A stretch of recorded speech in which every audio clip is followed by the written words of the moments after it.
প্রথমত হচ্ছে মাসুদউদ্দিন চৌধুরী সাহেবের যে বিষয়টা, আমরা একটা মিস কেসে তাকে গ্রেফতার দেখানোর জন্য প্রোডাকশন ওয়ারেন্ট চেয়েছিলাম।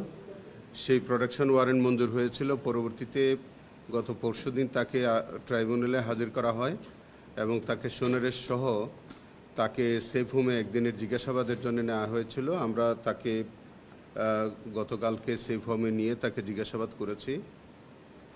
তিনি যে সকল তথ্য আমাদের কাছে দিয়েছেন সেগুলো আমরা যাচাই বাছাই করছি এবং প্রয়োজন বোধে আরও 2 দিন আমরা তাকে সেফ হোমে নিয়ে জিজ্ঞাসাবাদ করার সুযোগ আছে। আমাদের মনে হয় তিনি যে কথাগুলো বলেছেন তাতে আবারও তাকে জিজ্ঞাসাবাদের প্রয়োজন হতে পারে। এই পর্যন্ত কি বলেছেন আর বলা যাবে না, এইটুকুন। সেটা তো সকলেই জানে যে 1/11 যে সরকারটি ছিল সেখানে মাসুদউদ্দিন চৌধুরী বা আরও কয়েকজনকে ডিফেক্টিভ গভর্নমেন্ট বলা হতো। পুরো সরকারটাই তারা চালাতেন। তো সেই কারণে তখনকার সময়ে যে সকল অমানবিক ঘটনা ঘটেছে, মানবতা বিরোধী যেসব অপরাধ ঘটনা ঘটেছে, এগুলোর নেপথ্য মূল মহানায়ক তো ছিলেন তিনি। তো সেই কারণে আমরা জিজ্ঞাসাবাদ করেছি, যা তথ্য পেয়েছি আরও হয়তো তথ্য পাওয়া যাবে এবং যে কথাগুলো তিনি আমাদেরকে বলেছেন সেগুলো আমরা যাচাই বাছাই করছি। যদি প্রয়োজন হয় তাকে আবার সেফ হোমে নিয়ে আমরা জিজ্ঞাসাবাদ করব। Thank you. আর যেটা হচ্ছে, আমরা 1/11 সময়ে যে অভিযোগগুলো আছে এবং বিগত জুলাই আন্দোলনেও তার ভূমিকা আছে। তিনি ফ্যাসিস্ট শেখ হাসিনার অনেক কর্মকাণ্ডের সাথে তার সম্পৃক্ততা আছে। সব কিছুই আমরা খোঁজখবর নিচ্ছি এবং আমরা ইনভেস্টিগেশনে নিয়ে আসতেছি সব কিছু। আমরা যখন ইনভেস্টিগেশনে আমরা তার বিরুদ্ধে যখন টোটাল অভিযোগটা ফর্মুলেটেড হবে তখনই আমরা পূর্ণাঙ্গ রিপোর্ট সম্পর্কে আপনাদের কাছে বলতে পারব। ফেনীর হত্যা, তিনি একটা মামলায় গ্রেফতার হয়েছেন। সেই সূত্র ধরে আমরা আমাদের কেসে আমাদের আওতায় তাকে নিয়ে এসেছি। আমরা শুধু পার্টিকুলার কোনো বিষয়ে আমরা ইনভেস্টিগেশন করছি না, ফেনীর বিষয় না। আমরা সকল বিষয়ই নিয়ে আসতেছি। যেসব মানবতা বিরোধী অপরাধের মধ্যে তার সম্পৃক্ততা থাকবে সেখানে আমরা তাকে নিয়ে আসব। আর হচ্ছে আজকে বিডি কেস নাম্বার 3/2026 যে মামলাটিতে আমাদের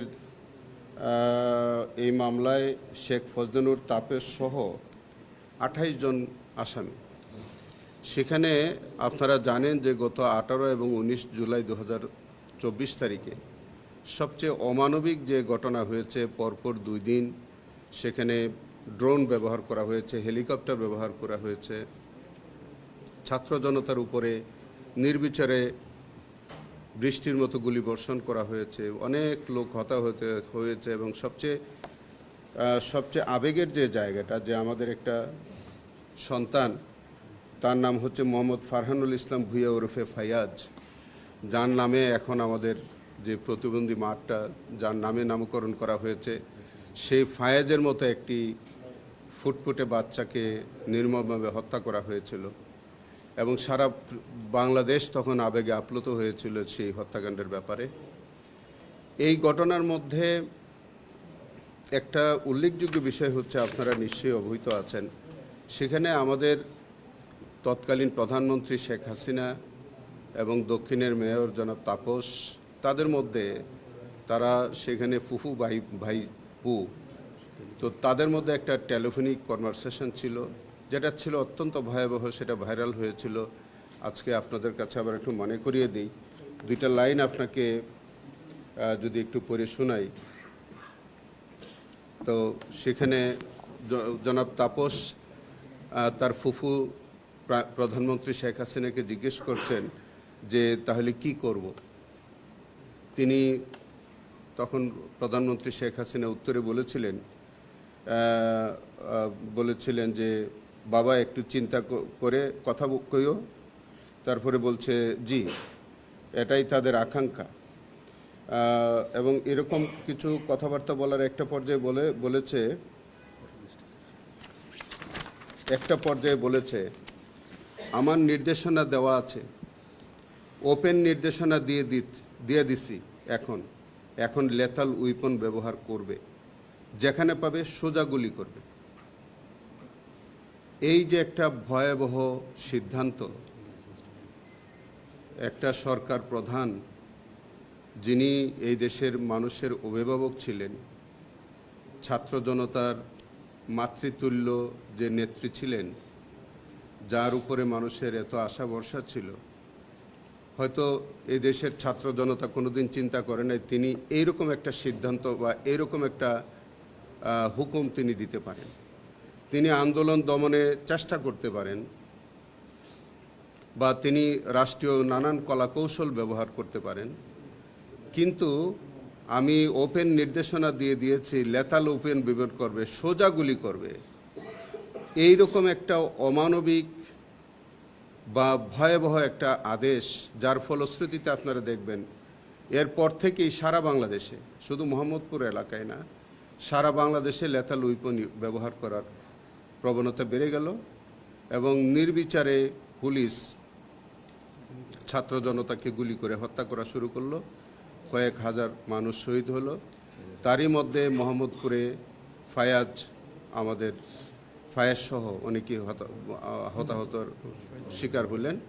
তো সেই মামলাটি, এইটাতে আমাদের সুপিরিয়র কমন রেসপন্সিবিলিটি আমরা পেয়েছি, আমরা ইন্ডিভিজুয়াল রেসপন্সিবিলিটি পেয়েছি, আমরা টার্গেটেড কিলিংয়ের অফেন্স পেয়েছি এবং সেখানে সর্বোপরি আমরা যে বিষয়টা আমরা দেখতে পেয়েছি সেখানে হচ্ছে যে এই যে আমাদের সারা বাংলাদেশে শুধু এই ঘটনার মধ্য দিয়ে শুধু মোহাম্মদপুরে এই ঘটনাটা ঘটে নাই, সারা বাংলাদেশে তখন একটা যে জেনোসাইড হলো, এইটার দায় এই আসামিদেরকে অবশ্যই বহন করতে হবে।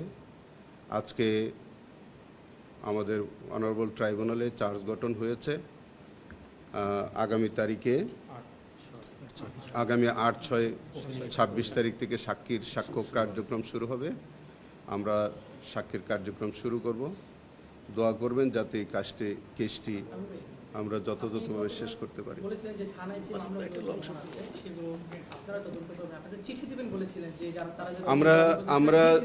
আমরা চিঠি এর আগেই দিয়েছি, আপনাদেরকে এর আগেও বোধহয় আমি অবহিত করেছি। ইতিমধ্যে আমার কাছে ঢাকা শহরের প্রায় 600 থেকে 700 মামলার কপি আমার কাছে অলরেডি এসছে, কিন্তু আমাদের সময় এবং লোকবলের অভাবের কারণে এগুলি একটু যাচাই বাছাই করা আমাদের সম্ভব হচ্ছে না।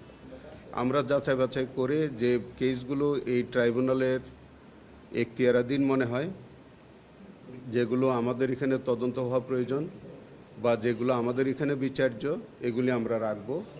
আর যেগুলি এই ট্রাইব্যুনালের আওতায় আসে না সেগুলি আমরা ফেরত দিয়ে দিব। আমরা কিছু কিছু কেসে আমরা যেগুলো আমরাও ইনভেস্টিগেশন করতেছি, পুলিশও ইনভেস্টিগেশন করতেছে, সেগুলো আমরা নির্দেশনা দিয়েছি যে আমাদের ইনভেস্টিগেশনে অলরেডি আমরা যেগুলো টেক আপ করেছি সেগুলো যাতে তারা কোনো সেটা আমার একেবারেই আমার ডাইরেক্ট নলেজে কিছু নাই। তবে এগুলো তো আমাদের ইন্টারনাল চিঠি চালাচালি হতেই পারে, এগুলো তো আসলে পাবলিকলি বলার বিষয় না। আমরা ইনভেস্টিগেশনে অনেক কিছুই তো হবে, ইন্টারনাল এক্সটার্নাল অনেক কাজ আমাদের থাকে। আমরা গুম সংক্রান্ত, ক্রসফ্যাক সংক্রান্ত, বৈষম্য বিরোধী ছাত্র আন্দোলন সংক্রান্ত অনেক কার্যক্রম আমাদের ভিতরে থাকে, এগুলো পাবলিকলি তো বলা